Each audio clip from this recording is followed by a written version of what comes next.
नमस्कार दोस्तों, मैं आर्यन और आप देख रहे हैं स्टोरी विथ आर्यन।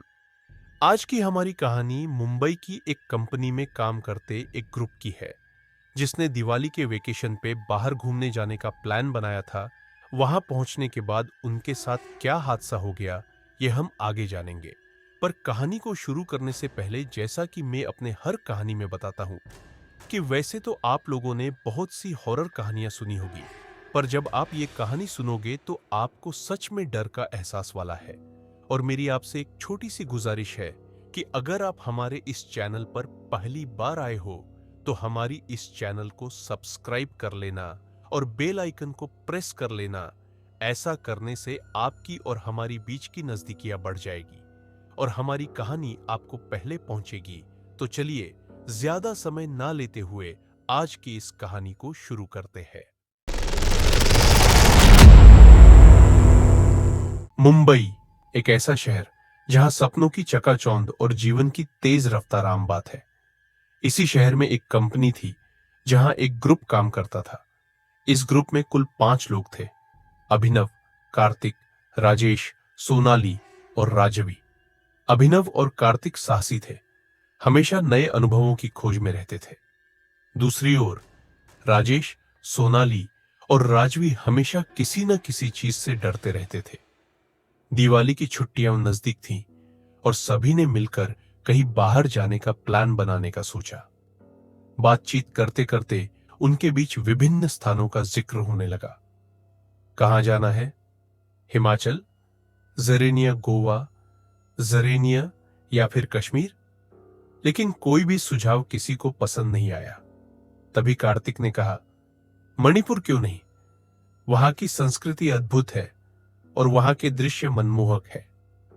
सभी ने मिलकर विचार विमर्श किया और मणिपुर का प्लान फाइनल कर दिया। यह सही रहेगा। वहां हम न केवल घूम सकते हैं बल्कि नई चीजें भी सीख सकते हैं, सोनाली ने कहा। सभी ने एक साथ अपनी यात्रा की तैयारी की और 2 दिन बाद मुंबई से मणिपुर के लिए निकल पड़े। ट्रेन में यात्रा करते समय सभी ने मस्ती करने का कोई मौका नहीं छोड़ा। कार्तिक और अभिनव ने एक दूसरे के साथ मजेदार किस्से सुनाए। राजेश ने अपने डर के किस्से साझा किए, जबकि सोनाली और राजवी ने अपनी पसंदीदा फिल्में और गाने गाए। हंसी ठहाकों के बीच समय कैसे बीत गया उन्हें पता ही नहीं चला। जब वे मणिपुर पहुंचे तो सभी ने अपने आसपास के दृश्य का आनंद लिया। वहां की खूबसूरत पहाड़ियां, हरे भरे जंगल और शांत वातावरण ने सभी का मन मोह लिया। चलो, पहले हम होटल की बुकिंग कर लेते हैं, कार्तिक ने सुझाव दिया। दिवाली का सीजन है, यहां भीड़ होगी। लेकिन राजेश ने कहा, तुम टेंशन मत लो, हमें जगह मिल जाएगी। कार्तिक ने फिर भी कहा, मैंने पहले ही कहा था कि बुकिंग कर लो। लेकिन कोई उनकी बात पर ध्यान नहीं दे रहा था। दिन भर मणिपुर के विभिन्न स्थानों की सैर करते हुए उन्होंने कई जगह देखी। शांति और सौंदर्य का आनंद लेते हुए शाम का समय आया। लेकिन जब उन्होंने होटल के लिए फिर से चेक किया तो उन्हें कोई जगह नहीं मिली। सब जगह फुल थी। देखो, मैंने कहा था ना कि बुकिंग कर लेनी चाहिए थी, कार्तिक ने निराशा से कहा। सभी अब परेशानी में थे। फिर अचानक राजवी ने एक पुराना बंगला देखा। वो देखो, वहां एक वॉचमैन बैठा है। क्या हम वहां रुक सकते हैं? जब वे वॉचमैन के पास गए, उन्होंने बताया कि उनकी होटल की बुकिंग नहीं हो पाई है और क्या वे यहां रुक सकते हैं। वॉचमैन ने मुस्कुराते हुए कहा, हां, आप यहां रुक सकते हैं। यह बंगला थोड़ा पुराना है, लेकिन कई लोग यहां रुकते हैं। अभिनव और कार्तिक ने कहा, हमारे पास और कोई विकल्प नहीं है। राजेश, सोनाली और राजवी डर गए, लेकिन आखिरकार उन्होंने भी राजी होना का दिखावा कर दिया। बंगले में दाखिल होते ही सभी ने देखा कि जगह कितनी पुरानी और खंडहर हो चुकी थी। दीवारें धूल से भरी हुई थी, फर्श पर दरारें थी और कमरे में एक अजीब सी खामोशी थी। यहां पर कुछ डरावना है, सोनाली ने कहा। राजेश ने कहा, चलो अब हम यहां रुकते हैं। रात का समय हो गया और सबने एक कमरे में सोने का फैसला किया। कमरे में जाकर उन्होंने बातें की, लेकिन थोड़ी ही देर बाद सभी सो गए। रात में राजेश को अचानक से कुछ गिरने की आवाज सुनाई दी। पहले तो उसने अनसुना किया, लेकिन फिर उसने अभिनव को जगाया। क्या तुमने वो आवाज सुनी? तुम थक गए हो, ये सब तुम्हारे मन का भ्रम है, अभिनव ने कहा। लेकिन राजेश की चिंता बढ़ने लगी। कुछ समय बाद सोनाली को भी बाथरूम से पानी टपकने की आवाज सुनाई दी। जब उसने बाथरूम का दरवाजा खोला तो सब कुछ अचानक बंद हो गया। सुबह राजेश और सोनाली ने रात की घटनाओं का जिक्र करते हुए सभी को बताया। कार्तिक ने कहा, कोई बात नहीं, हमें रात फिर से यहां रुकना होगा, लेकिन पहले हम वॉचमैन से पूछते हैं कि यहाँ की आवाजें क्यों आती हैं। सबने तय किया कि वह वॉचमैन से जरूर पूछेंगे। जैसे जैसे रात हुई, उन्होंने फिर से उसी बंगले में रुकने का फैसला किया। कार्तिक ने ध्यान दिया कि वॉचमैन कुछ अजीब सा नजर आ रहा था। क्या तुम सबको ऐसा नहीं लगता कि वॉचमैन कुछ छिपा रहा है? उसने कहा। राजेश, राजवी और सोनाली को डर लगने लगा। आओ हम सब एक साथ देखें, कार्तिक ने कहा। रात का माहौल और भी डरावना हो गया। अचानक से फिर से आवाजें आने लगी। सभी ने देखा कि बाथरूम से पानी की आवाज आ रही थी। उन्होंने दरवाजे के पास जाकर देखा, लेकिन कोई नहीं था। फिर कार्तिक और अभिनव ने सबको याद दिलाया कि वॉचमैन को पता है, चलो हम एक बार फिर उससे पूछते हैं। जब वे वॉचमैन के पास पहुंचे तो उसने कहा, तुम सब थक गए होगे, ये सब तुम्हारे मन का भ्रम है।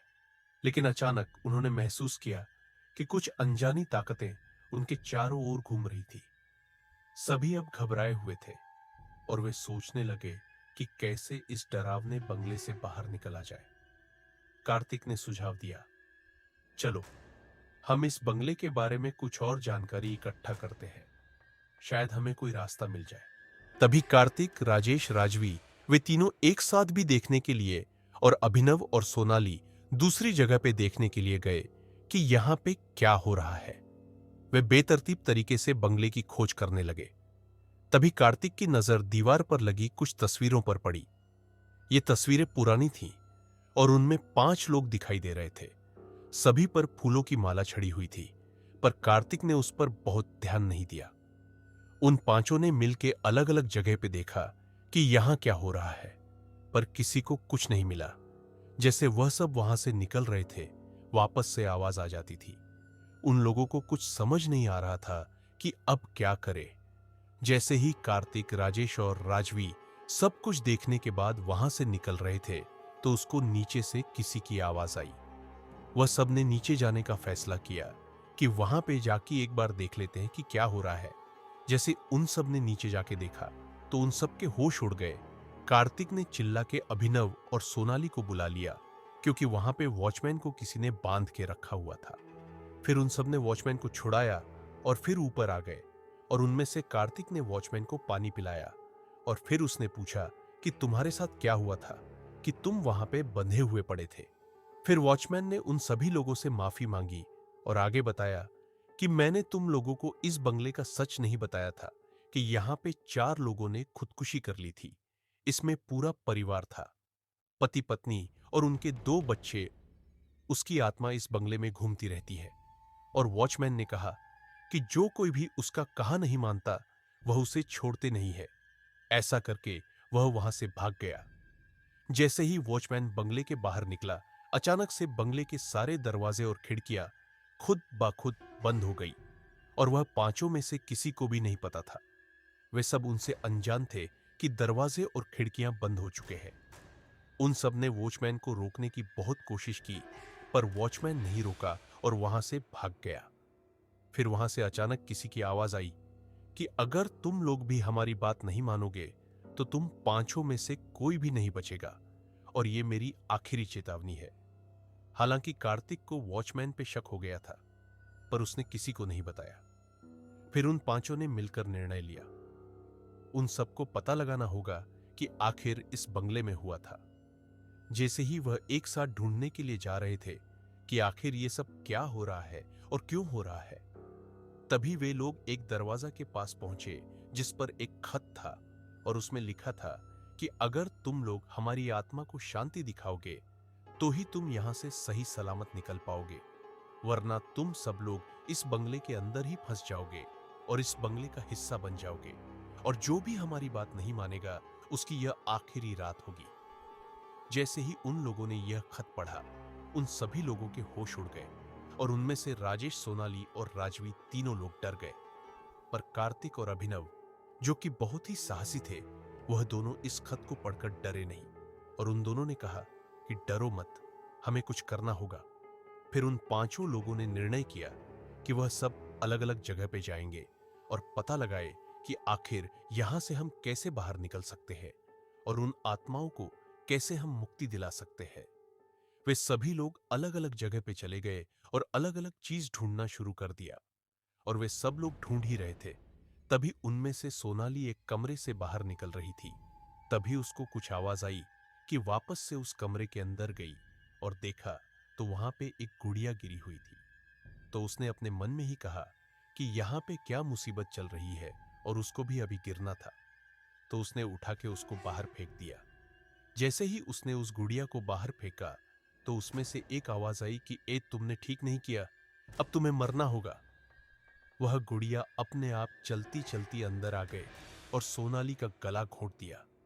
सोनाली दर्द से चिल्ला रही थी, पर उसकी आवाज बाहर नहीं पहुंची और उसने वहां भी अपना दम तोड़ दिया। और उसकी खबर उन चारों लोगों में से किसी के पास भी नहीं थी कि सोनाली ने अपना दम तोड़ दिया था। वे सब अपने हिसाब से सब चीज ढूंढने में लगे थे, और जैसे ही कार्तिक के कमरे के अंदर गया, उसने जो देखा उसके होश उड़ गए। उसने सभी लोगों को बुलाया और चिल्लाया, अभिनव, राजेश, सोनाली, राजवी, इधर आओ। सभी लोग कार्तिक की आवाज सुनकर सब लोग उसके पास चले गए। फिर वे सबने जैसे उसके आगे का मंजर देखा तो उन सभी लोगों के होश उड़ गए और उन लोगों के रोंगटे खड़े हो गए, क्योंकि वहां भी 5 लोगों की तस्वीर थी जिस पर माला लगाई हुई। यह क्या है? कार्तिक ने तस्वीरें ध्यान से देखने की कोशिश की। जैसे ही उसने 5वीं तस्वीर पर नजर डाली, उसके दिल की धड़कन रुक गई। वह तस्वीर किसी और की नहीं बल्कि वॉचमैन की थी। सभी ने चौंक कर एक दूसरे को देखा। क्या क्या यह सच है? राजेश ने कहा, क्या इसका मतलब यह है कि वॉचमैन भी उन लोगों में से एक था? तो दोस्तों, मुझे पता है कि आपके मन यह सवाल होगा कि वॉचमैन कौन है। क्या वॉचमैन एक आत्मा है जो उन सभी लोगों को मारने आई थी, या फिर उन सभी लोगों ने कुछ और ही देख लिया था? और जब वे लोग ये बात जानेंगे कि सोनाली को मार दिया गया है, फिर वो सब क्या करेंगे? कैसे वे बचे 4 लोग वहां से बाहर निकलेंगे, और वे उन आत्माओं कैसे मुक्ति दिलाएंगे? ये सब जानने के लिए दूसरा भाग सुनना ना भूले। और जिसने भी हमारी पिछली वीडियो पे कमेंट किया था, उसका मैं नाम इस वीडियो में ले रहा हूं। तो उसका नाम है जिनल वाघेला, जो कि आनंद से है, महेश वाघेला जो कि सूरत से है, हीरेन गोहिल जो कि कामरेज से है, मनीष गोहिल जो कि सूरत से है, येशा गोहिल जो कि कामरेज से है, फन आदिनी जॉय जो कि मध्य प्रदेश से है, और मिहिर रामानुज जो कि सूरत से है। हमारे वीडियो पे कमेंट करने के लिए आपका बहुत बहुत शुक्रिया, और आप भी हमारी वीडियो पे कमेंट देना, जिससे मैं अगले वीडियो में आपका नाम ले पाऊं। तो दोस्तों, यह कहानी का दूसरा भाग जल्द ही आएगा, और आप हमारी कहानी को पहली बार सुन रहे हो तो हमारी चैनल को सब्सक्राइब करना ना भूलें। और अगर आपके गांव के आसपास या शहर के आसपास कोई भी ऐसी घटना घट रही है जिससे आप वाकिफ हो, तो हमें वो इंस्टाग्राम पे शेयर कर सकते हैं। हमारे इंस्टाग्राम का लिंक हमने डिस्क्रिप्शन बॉक्स में दे रखा है, तो वहां पे जाके आप हमें भेज सकते हैं। तो चलिए, मैं आपका दोस्त आर्यन आपसे अलविदा लेता हूं। फिर मिलेंगे एक नई हॉरर कहानी के साथ। तब तक के लिए अपना ख्याल रखें।